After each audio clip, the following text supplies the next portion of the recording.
fabricarea țevilor Having din polietilenă reticulată. Totul începe pe linia de extrudare Having cu tehnologie de ultimă generație. Ne face plăcere să vă prezentăm modul de operare al acesteia pentru producerea țevilor din polietilenă. Granulele de polietilenă, special concepute la Having în acest scop, sunt preluate dintr-un recipient de alimentare cu ajutorul unui cilindru spiralat. Alimentarea liniei se realizează în continuare longitudinal datorită formei acestui șurub. În timpul transportului, granulele sunt încălzite pentru a permite materialului să fie prelucrat prin comprimare la finalul șnecului.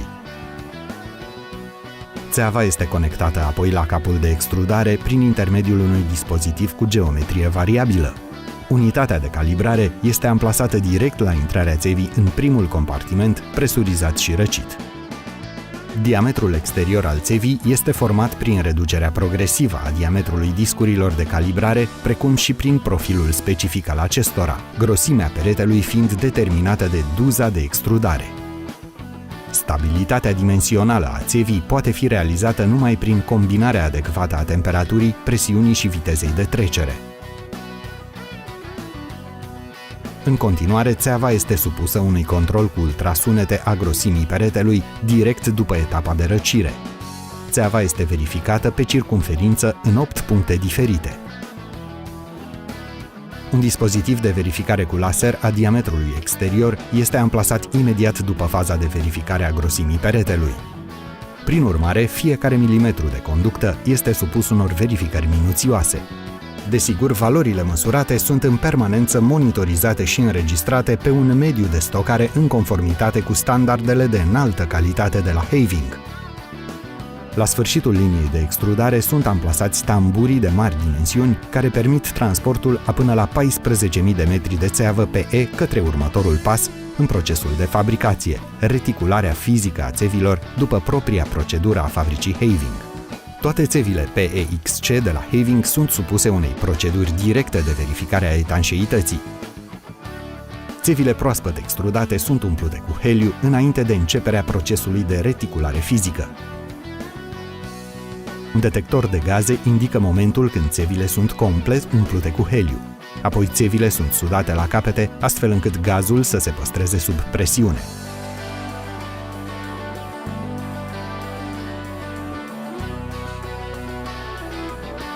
Apoi țevile sunt transferate către sistemul de reticulare fizică implementat în spatele unor ziduri de beton de 2 metri grosime. Procesul Having de reticulare fizică are loc la adăpost în acest bunker. Sferele albastre din figură reprezintă atomii de carbon de care sunt atașați atomii de hidrogen, reprezentați prin sferele de culoare albă. Aceste molecule aranjate în șir sunt lanțurile de polietilenă care sunt bombardate cu un fascicul de electroni. Astfel, unii atomi de hidrogen sunt desprinși din molecula de polietilenă. Prin combinarea a doi atomi de hidrogen liberi se formează molecula de hidrogen. Între cei doi atomi de carbon rămași nesaturați în structură se formează punți de reticulare. Acest lucru creează o rețea tridimensională între lanțurile de polietilenă, adică polietilena reticulată fizic PEXC.